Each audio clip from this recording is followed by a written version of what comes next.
Sir आज sir एक बात बोलूं। जी जी बताएं। सर आज जो मेरा स्कूल में टेस्ट हुआ है सर, वो जो हमने कल क्वेश्चन नहीं किया था हाँ जी। कंपनी वाला, जी सर वही उसमें आ गए। चले जी, जबरदस्त हो गया जी। तो किस इसमें डेप्रिसिएशन वगैरह भी था। ठीक ठीक, चले, वेरी तो गुड। वो एक ही क्वेश्चन में सारा आ गया। चले जी, बहुत अच्छी बात है। वैसे भी वैसे भी एलजीएस एलजीएस जेटी के एलजीएस जेटी के जो बच्चे होते हैं ना, वो उनको हाँ बहुत जी। टेस्ट अच्छे देने का स्कूल में। ठीक जी है। सर। कुछ नहीं कुछ नहीं, जेटी का बच्चा ही है। अच्छा जी, हम पढ़ रहे थे जी कंपनी अकाउंट्स, एएस अकाउंटिंग हम पढ़ रहे थे। और एएस अकाउंटिंग में कंपनी अकाउंट्स का टॉपिक हम डिस्कस कर रहे थे। आज उसका एक कॉम्प्रिहेंसिव क्वेश्चन हम सॉल्व करेंगे। और ये कब आया हुआ है? अक्टूबर नवंबर 21-23 में। तो अक्टूबर नवंबर 21-23 का ये क्वेश्चन है। इसको पढ़ते हैं, स्टार्ट करते हैं, देखते हैं इसमें कौन सी इंफॉर्मेशन है और कैसे इसको सॉल्व करेंगे। बड़ा इंपॉर्टेंट सवाल है, तो इसको अच्छे तरीके से सॉल्व करना हमारे लिए जो है वो जरूरी है। तो following information has been extracted from the accounting records of T limited at 30 June 2021। Inventory दी हुई है 46,800 ओपनिंग।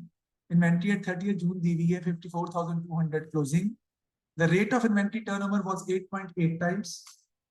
और gross profit margin was 45%। Margin का मतलब होता है that is a profit percentage on sales, not on cost. तो आपको कभी कभी मार्कअप को मार्जिन में कन्वर्ट करना पड़ता है और कभी कभी मार्जिन को मार्कअप में भी कन्वर्ट। ठीक है जी।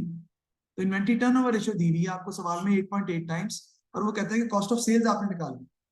तो अगर इस सवाल में हम इसको सॉल्व करें आगे, तो देखिए जरा आप कैसे करेंगे।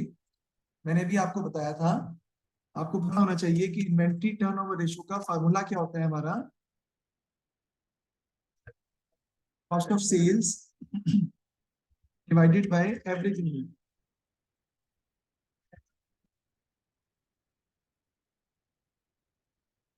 Average inventory, inventory turnover ratio जो है वो हमें कितनी दी हुई है? 8.8। और टू कॉस्ट ऑफ सेल्स हमें नहीं पता। एवरेज इन्वेंट्री बेटा हम निकाल लेंगे। एवरेज इन्वेंट्री कैसे निकालते हैं? Opening inventory plus closing inventory divide by 2। तो ओपनिंग इन्वेंट्री हमें दी हुई है 46,800 प्लस क्लोजिंग इन्वेंट्री हमें दी हुई है 54,200। दोनों को प्लस करके डिवाइड बाय 2 कर दें तो आपके पास एवरेज इन्वेंट्री जो है वो निकल आएगी। कितनी आती है? एवरेज इन्वेंट्री कितनी आती है? 55,000। 55। तो कॉस्ट ऑफ सेल्स को बेटा डिवाइड कर देंगे 5500 से। इन्वेंट्री टर्नओवर रेशियो वहां जाके बेटा ये अमाउंट क्या हो जाएगी? मल्टीप्लाई हो जाएगी। Cost of sales is equal to 5500 multiplied by 8.8। तो आपके पास कॉस्ट ऑफ सेल्स का आंसर आ जाएगा जी 4,44,400। जी 4,44,400 हमने फाइंड कर लिया। हमारा आंसर आ गया इसका, कॉस्ट ऑफ सेल्स का। तो कॉस्ट ऑफ सेल्स हमने फाइंड कर लिए। ये मेरी बुक में जो क्वेश्चन है उससे नेक्स्ट क्वेश्चन, तो मैं आपको क्वेश्चन 6 से नेक्स्ट क्वेश्चन है। मई जून 1621 क्वेश्चन 6 से नेक्स्ट क्वेश्चन है, आपके पास नहीं है, जो हम कर रहे हैं अक्टूबर नवंबर 21-23 का। और पेज नंबर जो है वो भी आप देख सकते हैं, जो भी होगा इसके लिए। तो ये हमने कॉस्ट ऑफ सेल निकाल ली। नेक्स्ट क्या कहता है? कहता है जी रेवेन्यू फाइंड करना है आप। तो रेवेन्यू फाइंड करना हमारे लिए बहुत आसान है। इसलिए देखें कि रेवेन्यू जो होता है आपका, वो हम कैसे फाइंड कर सकते हैं। रेवेन्यू हमारा होता है जी कॉस्ट ऑफ सेल्स प्लस कर देते हैं क्या बना? Gross profit. Cost of sales हमें उसने क्वेश्चन में दी हुई है, वो कितनी है? 4,44,400। और हमें क्वेश्चन में क्या दिया है बेटा? मार्जिन। मार्जिन कितना दिया है आपको? 45%। अब मार्जिन जो है वो कॉस्ट ऑफ सेल्स में अप्लाई नहीं हो सकता। ठीक है सर? तो आपको मार्जिन को पहले मार्कअप में कन्वर्ट करना पड़ेगा। मैं करूंगा मार्जिन इनटू मार्कअप। तो ये आपका आ जाएगा जी, देखिए कैसे, परसेंटेज ओवर 100 माइनस परसेंट जी, यानी 45 ओवर 100 माइनस 45। तो आपका भला क्या बच जाएगा? 45 ओवर 55। अब हम प्रॉफिट जो है इसमें से निकाल सकते हैं, यानी जीपी हम फाइंड कर सकते हैं। कैसे? ये 45 और 55 आपका मार्जिन है, वो मार्कअप है, सॉरी, ठीक है। और मार्कअप जो है वो हम डायरेक्टली कॉस्ट पर अप्लाई कर सकते हैं, हमने मार्जिन को मार्कअप में कन्वर्ट कर दिए। तो 45 ओवर 55 आपका मार्कअप है, which is the profit on cost 4,44,400 into 45 over 55, तो आपके पास जीपी जो है वो निकल आएगा 36,360, ये 36,360, 3,63,600।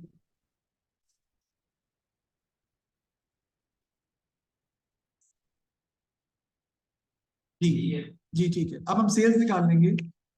सेल्स आपकी कितनी आ जाएगी, कॉस्ट 4,44,400 प्लस 363,600, तो आपकी सेल्स आ जाएंगी, कितनी आती हैं जी,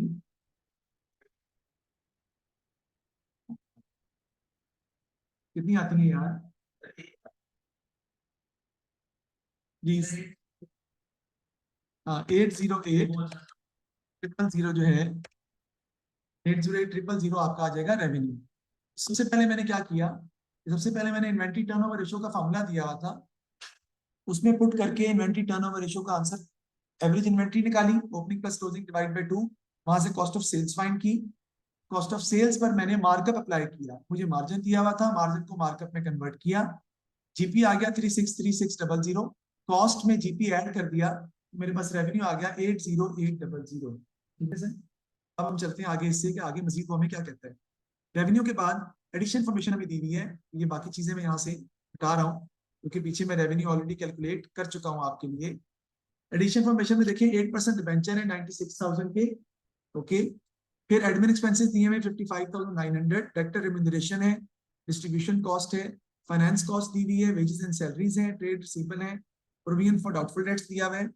नीचे कहता है 8% debenture were taken out on 1 November, interest was paid every 3 month in arrears starting on 1 फरवरी। गौर कीजिएगा, देखिए यहाँ पे सबसे पहले, ताकि आपको ये समझा सकूं मैं, हमारा साल जो है वो कब खत्म होता है बेटा, 30 जून को, ठीक है। हमने डिबेंचर लोन लिया है कब, नवंबर में, हम इसकी पेमेंट करते हैं इंटरेस्ट की कब, 3 महीने के बाद। इसका मतलब है हमने जब नवंबर को लोन लिया तो हमने नवंबर, दिसंबर, जनवरी, फरवरी पेमेंट कर दी होगी, फिर आगे फरवरी, मार्च, अप्रैल, मई में पेमेंट कर दी होगी आपने, और फिर मई, जून की पेमेंट आपने अभी तक नहीं की, वो भी आपके पीरियड में फॉल करते हैं, लेकिन हमने उनको अभी तक एक्सपेंसेस में रिकॉर्ड नहीं किया हुआ। यानी आप ऐसे कह दें कि 2 महीने का इंटरेस्ट ऐसा है जो अभी भी हमने रिकॉर्ड नहीं किया हुआ, या आप ऐसे कह लो पेबल। मैं रिपीट कर रहा हूं दोबारा, फाइनेंस कॉस्ट दी हुई है 635, ठीक है। वो कहता है कि हमने 1 नवंबर को लोन दिया है, तो नवंबर से लेकर 30 जून तक कितने महीने बनते हैं, देखें, नवंबर, दिसंबर, जनवरी, फरवरी, मार्च, अप्रैल, मई, जून, ये बनते हैं 8 मंथ्स। 8 मंथ्स में से वो कहता है हम हर 3 महीने बाद पेमेंट कर देते हैं इंटरेस्ट। इसका मतलब है 3 महीने बाद, फिर 3 महीने बाद, 6 मंथ का इंटरेस्ट हम पे कर चुके हैं अपने फाइनेंशियल ईयर के हिसाब से। इस फाइनेंशियल ईयर के हिसाब से 30 जून तक कितने मंथ्स का आपने इंटरेस्ट ना पे किया ना रिकॉर्ड किया, वो है 2 महीने। तो हम निकालेंगे इंटरेस्ट कैसे, 96,000 मल्टीप्लाइड बाय 8% और मल्टीप्लाइड बाय 2/12, कितना आता है जी, क्या आ जाएगा, 1280।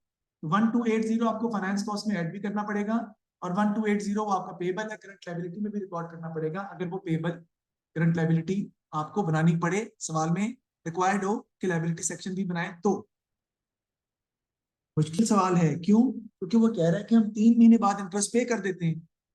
उसका मतलब है नवंबर, दिसंबर, जनवरी का इंटरेस्ट भी पे हो चुका है, फरवरी, मार्च, अप्रैल का इंटरेस्ट भी पे हो चुका है। किसका इंटरेस्ट पे नहीं हुआ, मई और जून का। तो मई और जून का इंटरेस्ट कितना, 2 महीनों का है ना, 96,000 इंटू 8% 2/12, 1280 आप ऐड भी कर देंगे, और ये आपका लायबिलिटी में भी रिकॉर्ड किया जाएगा। जी, wages and salaries of 3800 were owing in 30 June. Owing का मतलब होता है पेबल है, आउटस्टैंडिंग है, एक्रूड है, यानी वेजेस एंड सैलरीज अभी तक हमने 3800 की पे नहीं की, तो ये आप वेजेस एंड सैलरीज में क्या कर देंगे, ऐड कर देंगे, और पेबल भी है। 30 जून को bonus was due to be paid to the sales director of 12,000, 12,000। तो आप 30 जून को सेल्स डायरेक्टर को बोनस पे कर रहे हैं, कितना, 12,000 का। बेटा सेल्स डायरेक्टर का मतलब ये है कि ये सेलिंग एक्सपेंस है आपका, ये आपका ऐसा एक्सपेंस है जो कि डायरेक्टर रिम्यूनरेशन में तो आ सकता है, लेकिन इसका ताल्लुक डिस्ट्रीब्यूशन कॉस्ट से, क्योंकि सेलिंग एक्सपेंस है ना, selling and distribution expenses distribution cost में शामिल होते हैं। सेल्स डायरेक्टर लिखा हुआ है ना, इसका मतलब है ताल्लुक इसका सेल्स से, सेलिंग एक्सपेंस है, और सेलिंग एक्सपेंस का मतलब डिस्ट्रीब्यूशन एक्सपेंस में। तो 12,000 डिस्ट्रीब्यूशन एक्सपेंस में लिखा जाएगा, जो कि अभी तक हमने रिकॉर्ड नहीं किया। Expenses were to be allocated as follows, wages and salaries 30% admin और 70% डिस्ट्रीब्यूशन, डायरेक्टर रिम्यूनरेशन 75% एडमिन और 25% distribution. Depreciation is to be charged as follows, motor vehicle for office staff 26,400, यानी ये डिस्ट्रीब्यूशन है आपका, सॉरी डिस्ट्रीब्यूशन कह रहा हूँ, office admin expense में जाएगा, ऑफिस स्टाफ के लिए है 26,400, निकाल के दे दी आपको, you don't need to calculate depreciation. Delivery vehicle पर डेप्रिसिएशन है 32,800, और ये आपके डिस्ट्रीब्यूशन एक्सपेंस में जाएगा, क्योंकि ये सेलिंग एक्सपेंस है, क्योंकि डिलीवरी व्हीकल डिस्ट्रीब्यूशन के लिए इस्तेमाल होता है। A credit customer owing 2360 from 12th April has been declared bankrupt, ये बैलेंस हो गए आपके, कहता है इसको एडमिन एक्सपेंसेस में रिकॉर्ड करना है।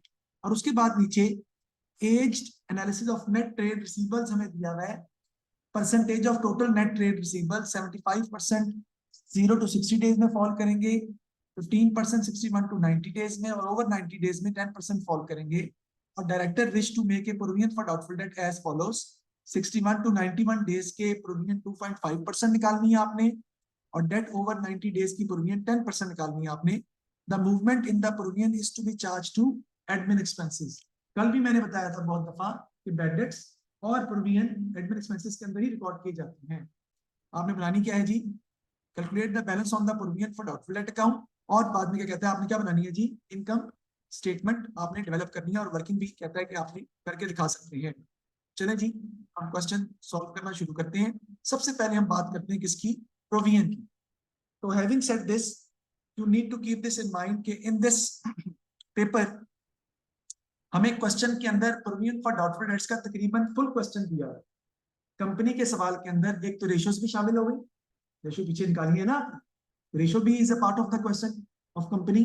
फिर उसने प्रोविजन फॉर डाउटफुल डेट्स भी इसके अंदर शामिल कर दिए, घुसा दिए साथ, और उसको भी आपको कैलकुलेट करना पड़ेगा separately, and then you will be able to prepare the income statement. तो हम शुरू करते हैं क्वेश्चन को, हम कैसे इसको डील करेंगे, कैसे इसको रिकॉर्ड करेंगे। सबसे पहले प्रोविजन फॉर डाउटफुल डेट्स की अगर हम बात करें, तो बेटा हम देखते हैं कि हमारे पास प्रोविजन पहले से कितनी पड़ी हुई, प्रोविजन कितनी पड़ी हुई है, 1235, और ट्रेड रिसीवल कितने पड़े हुए, 110360। मैं लिखता हूँ, ट्रेड रिसीवल्स आपके पास हैं 110360,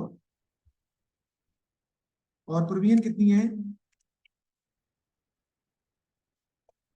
110360, और प्रोविजन जो पहले से मौजूद है डाउटफुल डेट्स की वो है 1235। ओके, अब कहता है जी ट्रेड रिसीवल में बैड डेट्स हुए, आपको माइनस करने पड़ेंगे, क्योंकि बैड डेट्स पर तो प्रोविजन क्रिएट नहीं होती ना, वो तो पैसे मर गए, वो आपने माइनस अभी तक इसमें से नहीं किए हुए, तो 110360 में से माइनस कर देंगे 2360 बैड डेट्स, तो आपके नेट ट्रेड रिसीवल आ जाएंगे। सर कैसे, ये नेट ट्रेड रिसीवल पर प्रोविजन क्रिएट होनी है, और ये दिए हुए कस्टमर के बैड डेट्स कितने हैं 2360 के, ये माइनस कर देंगे ना ट्रेड रिसीवल में से, क्योंकि ये बैड डेट्स हो गए हैं, ये पैसे तो आपको मिलने ही नहीं, आपके ट्रेड रिसीवल इतने से डिक्रीज कर जाएंगे जी। क्या आएगा, 108,000, 1,08,000 के आपके आ गए, क्या भला, टोटल टोटल नेट ट्रेड रिसीवल। अब इसके तीन हिस्से हमने करने बेटा, 0 to 60 डेज, 61 to 90 डेज, और ओवर 90 डेज। चलिए जी कर लेते हैं, 0 to 60 डेज, फिर 61 से 90, और फिर अबव 90 डेज आपका आ जाएगा। 0 to 60 डेज में अगर हम देखें, हमारे 75% ट्रेड रिसीवल फॉल कर रहे हैं, तो 108,000 मल्टीप्लाई बाय 75% आ जाएगा 81,000। 61 to 90 डेज में आपके 15% ट्रेड रिसीवेबल फॉल कर रहे हैं 16,200, और अबव 90 डेज में आपके 5% ट्रेड रिसीवेबल, 10% ट्रेड रिसीवेबल जो है वो फॉल कर रहे हैं, और ये कितना आ जाएगा 10,800। ये मैंने बेसिकली ट्रेड रिसीवेबल की 3 डिफरेंट सिनेरियो बना लिए।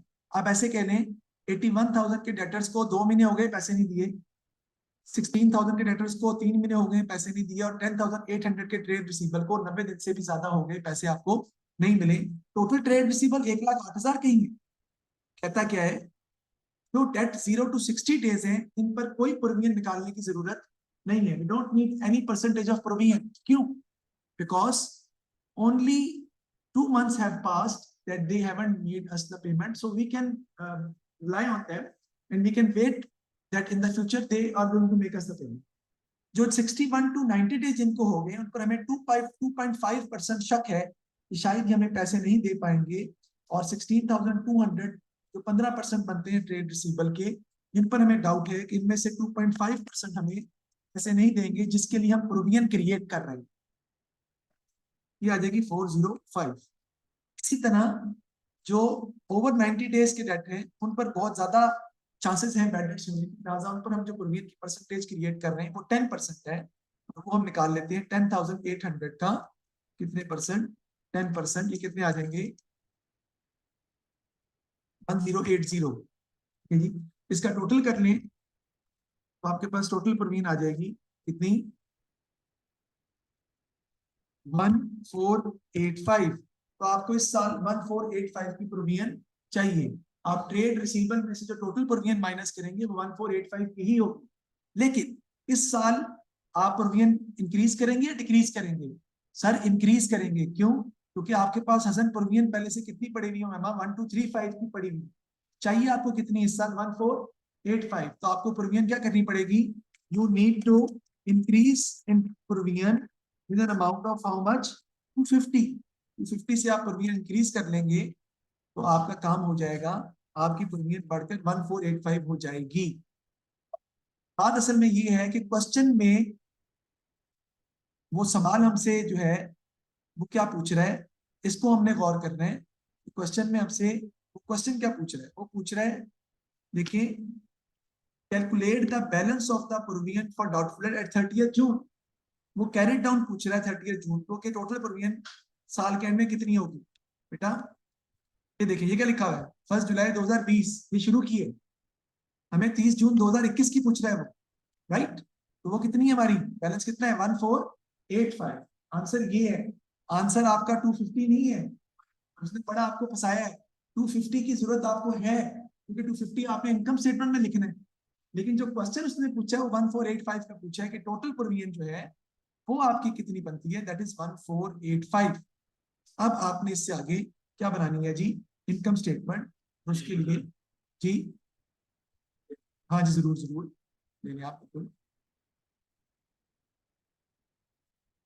जी देखिए, इसमें कोई मसला यहाँ तक तो पूछ सकते हैं आप। मैं दोबारा रिपीट कर देता हूँ। मैंने आपको ये बताया कि इस क्वेश्चन में उन्होंने बेसिकली हमसे क्या पूछा है, प्रोविजन फॉर डाउटफुल डेट का सवाल भी साथ उसने एडजस्ट कर दिया, यानी प्रोविजन का सवाल पूरे का पूरा वो भी अब आपको साथ जवाब देना पड़ेगा उसको, यानी प्रोविजन भी साथ शामिल हो गई और बाकी जो क्वेश्चन है वो तो साथ है ही, उसको तो आपने हैंडल करना ही है, जिस मर्जी तरीके से आप उसको हैंडल करें। तो ये चीजें आपको मैंने जो है वो करनी पड़ेगी। देखते हैं आगे हम।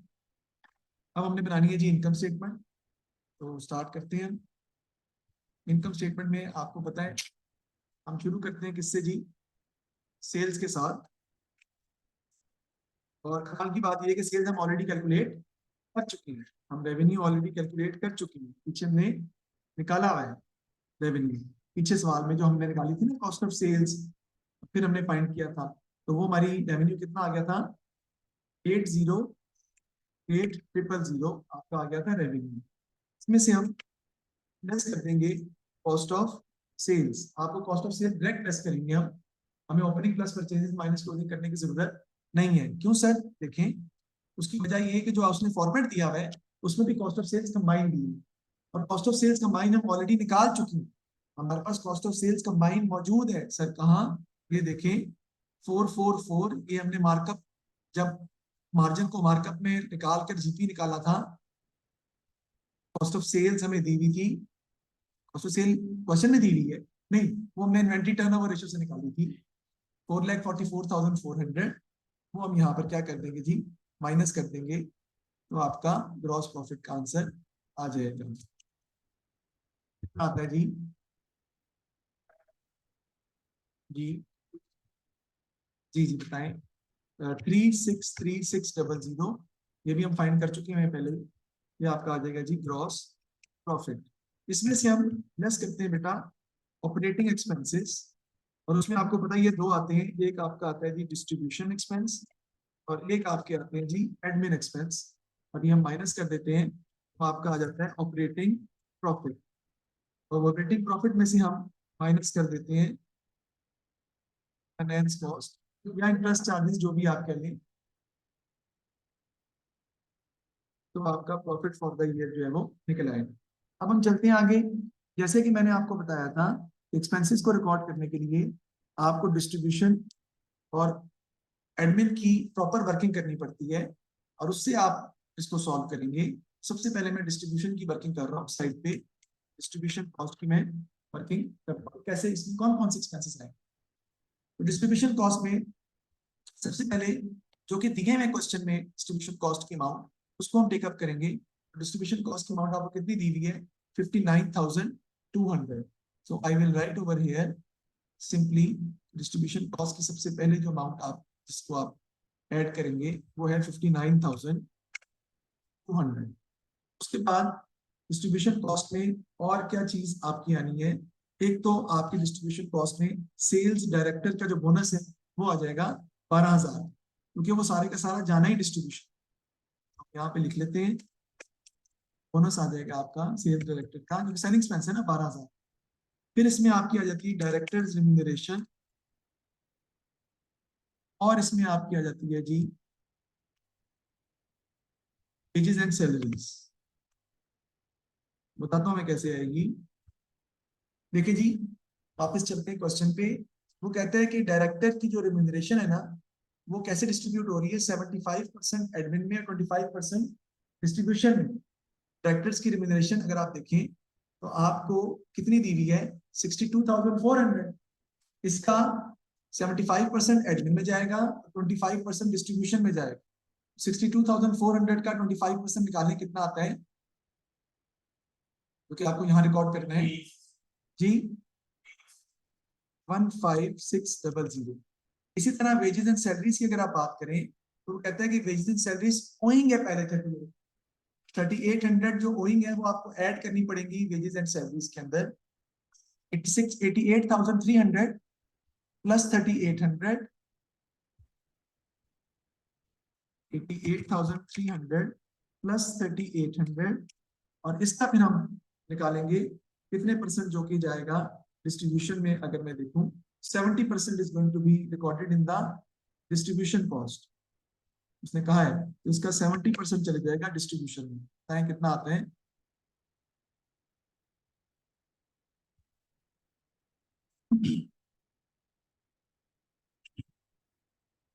जी 70%, 64,470, ये वेजेस सैलरीज का चला जाएगा आपका डिस्ट्रीब्यूशन कॉस्ट में। इसका टोटल कर लेंगे तो आपके पास डिस्ट्रीब्यूशन कॉस्ट का टोटल आ जाएगा, जो कि आपको लेके जानी है इनकम स्टेटमेंट में डिस्ट्रीब्यूशन एक्सपेंस के नाम से। जी टोटल इसका निकाल लेते हैं हम, कितना आता है?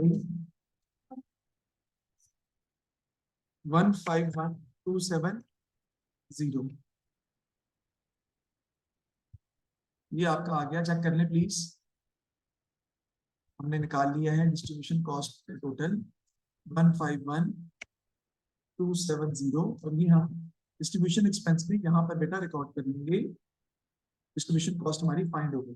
क्या कर लेते हैं, कहीं हमने कोई चीज डिस्ट्रीब्यूशन कॉस्ट की असल मिस ना कर दी हो। तो अगर हम देखते हैं बोनस भी रिकॉर्ड कर लिए, डेप्रिसिएशन हमारी मिस हो गई, ठीक है, डेप्रिसिएशन भी तो है ना, प्रोविजन तो नहीं है लेकिन डेप्रिसिएशन है। डेप्रिसिएशन किस पर आएगी, डिलीवरी व्हीकल पर जो डेप्रिसिएशन आनी है 32,800, that is also be a part of distribution cost. यहाँ पे लिख लेता हूँ डेप्रिसिएशन और डिलीवरी व्हीकल 32,800, 32,800 इसका हम टोटल कर लेते हैं। अब हम देखते हैं कि हमारी डिस्ट्रीब्यूशन कॉस्ट जो है वो कितनी निकलती है, इसको हम सॉल्व करेंगे। जी 184,070, ये इधर अब आपका आ जाएगा 184,070। अब एडमिन एक्सपेंसेस का हम जो है वो कैलकुलेट करते हैं। एडमिन एक्सपेंस अब रिकॉर्ड करने हैं आपने, तो देखते हैं एडमिन एक्सपेंस हमें जो ओरिजिनल है वो कितने दिए हुए। अगर सवाल में देखें तो एडमिन एक्सपेंसेस आपको दिए हुए 55,900, वो सबसे पहले हम लिख लेंगे। एडमिन एक्सपेंस जो ओरिजिनल आपको दिए हुए वो 55,900। उसके बाद इसके अंदर आपका सबसे पहले बेटा आ जाएगा रेम्यूनरेशन, क्योंकि वो आनी है ना, डिस्ट्रीब्यूशन जो थी उसमें डायरेक्टर रेम्यूनरेशन जो है। देखिए 15,600 हमने रिकॉर्ड की थी ना, क्योंकि उसने कहा था कि डायरेक्टर रेम्यूनरेशन जो है वो 25% डिस्ट्रीब्यूशन में थी और 75% एडमिन में जानी है। डायरेक्टर रेम्यूनरेशन कितनी है, 62,400 का 75% जाएगा एडमिन में। बताएं कितना आता है, 26,000, सॉरी 46,800। ठीक हो गया जी। आगे आपकी क्या आती है जी, वेजेस एंड सैलरीज, क्योंकि उसकी भी उसने कहा है कि डिस्ट्रीब्यूशन करनी है दोनों के अंदर। वेजेस एंड सैलरीज हम देख लेते हैं, वो आपको दी हुई है 88,300 की, उसमें 3,800 ऐड भी करना है भाई, क्योंकि वो जो अक्रूड है वो ऐड होकर आना है, तो ऐड होकर उसका 30% जो है वो एडमिन में जाना है आपका। या आप ये भी कह सकते हैं कि यहाँ पर 88,300 प्लस 3,800 करें और उसका 30% ले लें, तो वो वेजेस एंड सैलरीज में आ जाएगा। क्या आता है जी,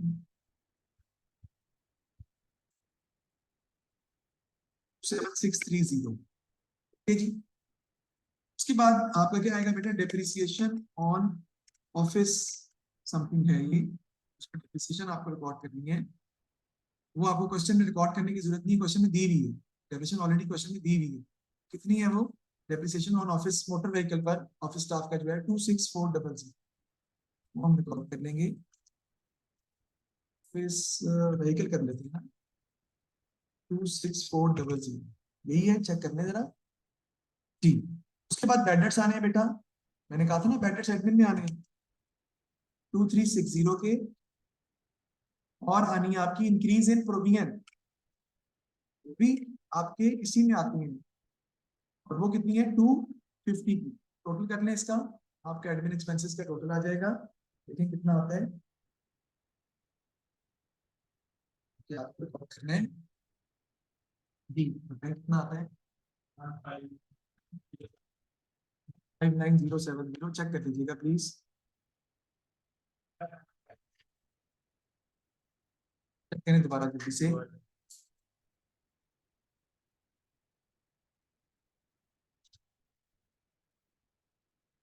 तो ये आपका आएगा 159,340।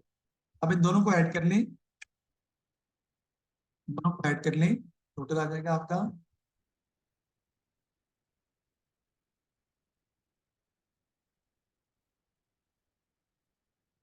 जी 343। ये माइनस कर दें, आपका ऑपरेटिंग प्रॉफिट आ जाएगा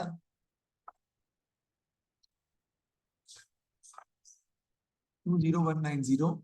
इसमें से बेटा फाइनेंस कॉस्ट माइनस कर देंगे, इंटरेस्ट, वो 6350 दी हुई आपको, और जो आपने और ऐड करनी थी 1280 ऐड होकर आप फाइनेंस कॉस्ट माइनस करेंगे। सर ये 1280 कहाँ से आया है बेटा, ये 2 महीने की इंटरेस्ट कॉस्ट मैंने बताई थी ना, जो अभी भी आपने रिकॉर्ड नहीं की। नहीं, वो नहीं कर सकते, बताता हूँ मैं आपको। इसका टोटल करें कितना आ जाएगा ये,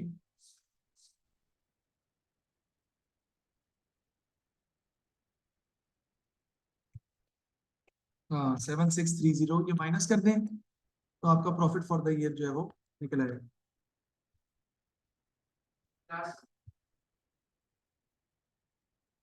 करो करो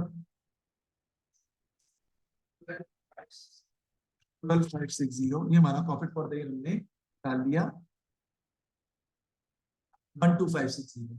अब ना 6350 जो पहले से पे हुआ है ना, वो जरूरी नहीं है कि सिर्फ इन डिबेंचर का इंटरेस्ट हो सकता है, वो कोई और भी इसमें इंटरेस्ट मौजूद हो, कोई बैंक ओवरड्राफ्ट का इंटरेस्ट मौजूद हो, तो बैंक चार्जेस हो।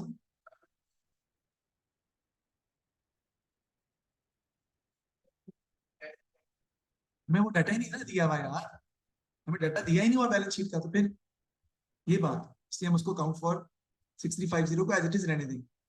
ठीक है जी, समझ आ गई, ये हमने इनकम स्टेटमेंट बना ली। आगे क्या कहता है सवाल में, कहता है जी the following transaction has also take place during the year ended 30th June, ये भी हमने रिकॉर्ड की है। और कहता है कि हमें statement of changes in equity बनानी है। Freehold property was revalued downward by 10,000। बेटा 10,000 से freehold property revaluation upward नहीं हो रही, डाउनवर्ड हो रही है। और जब आपके non current asset revaluation downward होता है तो हम सबसे पहले रीवैल्यूएशन रिजर्व को यूज करते हैं अगर हो तो, और बाकी लॉस कहां से इस्तेमाल करते हैं, रिटेन्ड अर्निंग्स। कल भी डिस्कस किया था, दोबारा भी मैं बता रहा हूँ। फिर राइट इशू हमने इशू किए, one ordinary share of $2 for each for every 2 share held, 2 के बदले 1, और उस पर प्रीमियम है 0.75 का। और 1 मार्च को फिर बोनस शेयर इशू किए, one ordinary share for every 10 held, $2 का 1 है, और reserve were left in the most flexible form, paid a dividend of 0.05 per share on all shares in issue at that date, हमने dividend भी पे किया है। कहते हैं कि आपने statement of changes in equity जो है वो बनानी है, तो वो मैं आपके सामने डेवलप करने जा रहा हूं। अब क्या भला statement of changes in equity,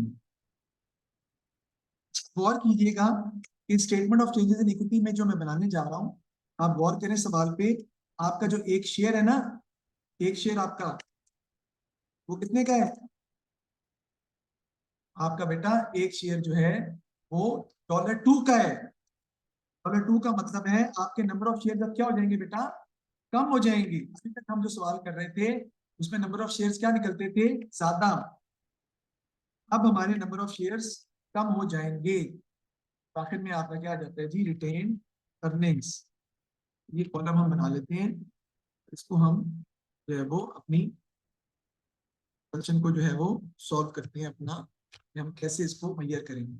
सबसे पहले बैलेंस आएगा, बैलेंस उसने ऑलरेडी दिया हुआ है 4,40,000, ये बेटा 7,500, 86,320, यहाँ पे मैं लिख लेता हूं बैलेंस 4,40,000, डिवैल्यूएशन रिजर्व हमें दिया हुआ है 7,500 का, सवाल में दिया हुआ है, शेयर प्रीमियम नहीं है। रिटेन्ड अर्निंग्स 86,320 की है, 86,320, टोटल कॉलम आप खुद बना लीजिएगा, मेरे पास क्योंकि जगह नहीं है इसलिए मैं उसको फिलहाल डेवलप नहीं कर रहा। सबसे पहले हम क्या ऐड करते हैं बेटा इसमें, प्रॉफिट फॉर द ईयर, वो हमने कितना निकाला है, रिटेन अर्निंग के कॉलम में ऐड हो जाएगा 12,560। उसके बाद आपके क्या आ जाएंगे बेटा, राइट शेयर्स, फिर आपके क्या आ जाएंगे बेटा, बोनस शेयर्स, और उसके बाद आप पे कर रहे हैं डिविडेंड बाद में। सबसे पहले राइट शेयर्स के हवाले से बात करते हैं हम। सर आपको कैसे पता चला कि पहले राइट शेयर है, देख ले सवाल में, 1 जुलाई को राइट शेयर इशू हो रहे हैं, उसके बाद 1 मार्च को बोनस है, और उसके बाद 21 में डिविडेंड पे हो। ठीक से राइट शेयर कितने के बदले कितने हैं, देखें 2 के बदले 1, 2:1 है उसमें। देखिए सबसे पहले देखेंगे हमारे पास शेयर्स पड़े कितने हुए हैं पहले से सवाल में। अगर आप क्वेश्चन में वापस पीछे जाएं, आपके पास शेयर्स कितने अवेलेबल हैं, ऑर्डिनरी शेयर कैपिटल कितना दिया हुआ है, यहाँ पे दिया हुआ है, उससे पीछे है, उससे पीछे तो नहीं है, यहाँ तो है ही नहीं, फिर कहाँ दिया हुआ है, भाई जो बैलेंस दिया हुआ है आपको वो ऑर्डिनरी शेयर का ही तो है, 4,40,000, यही वो शेयर है जो पुराने आपके पास अवेलेबल है, पुराने पड़े हैं। ठीक है जी, तो वो हमने उसको ले लेंगे। तो ओल्ड शेयर जो है वो आपके पास, अगर हम राइट शेयर की बात करें तो आपके पास ओल्ड शेयर्स जो कितने आ जाएंगे, 4,40,000 डिवाइडेड बाई 2, क्योंकि एक शेयर 2 का है, बताएं ओल्ड शेयर कितने आ जाएंगे, 2,20,000। अब हम क्या निकालेंगे बेटा, राइट शेयर्स, राइट शेयर क्या है, 2 के बदले 1, 2,20,000 divided by 2 multiplied by 1, right. कितना आ जाएगा आपके पास,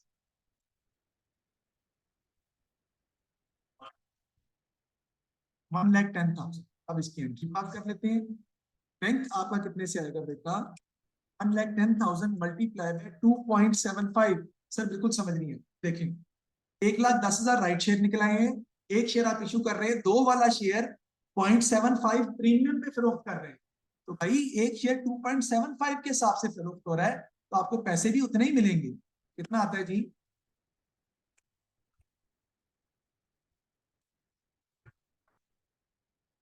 share capital is always written with face value everywhere, ये आपका 2 से ही आना है। क्या बोलना था आपने यार, 3,025,100। शेयर कैपिटल आपका आर वैल्यू से आएगा, वो 2,20,000 आ जाएगा।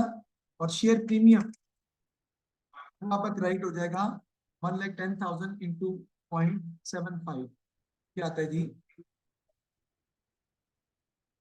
82,500। इसको हम लिख लेते हैं वहां पे, शेयर कैपिटल 2,20,000 से बढ़ रहा है, जबकि शेयर प्रीमियम इंक्रीज हो रहा है 82,500 से। तो राइट शेयर में आपका आ जाएगा 2,20,000 और शेयर प्रीमियम में आपका कितना आ जाएगा, 82,500। राइट हो गया। अब हमने इशू करने बोनस शेयर्स। बोनस शेयर में कैश पे इफेक्ट नहीं आता, बोनस शेयर में हम कन्वर्ट करते हैं रिजर्व्स को शेयर कैपिटल में। आपके पास शेयर प्रीमियम पड़ा हुआ है, उसी को आप यूटिलाइज करेंगे। तो शेयर प्रीमियम में देखिए कि आपका प्रीमियम कितना, आप कितने के बदले कितने राइट शेयर इशू कर रहे हैं। टाइम बेटा खत्म हो गया है, तो सवाल में आगे सॉल्व कराता हूँ। तो ये आप इजी है, बाकी आप घर में खुद कर सकते हैं, तो आप इसको अच्छे तरीके से घर में बाकी सॉल्व कर लीजिएगा। रिवैल्यूएशन डाउनवर्ड हो रहा है, वो मैंने नहीं लिखा, 10,000 का हो रहा है, वो आप क्या करेंगे, 7,500 रिवैल्यूएशन रिजर्व में से लेंगे, माइनस करेंगे, और बाकी अमाउंट आप किस में से माइनस करेंगे, रिटेन्ड अर्निंग में से। ठीक है जी, तो थैंक यू वेरी मच।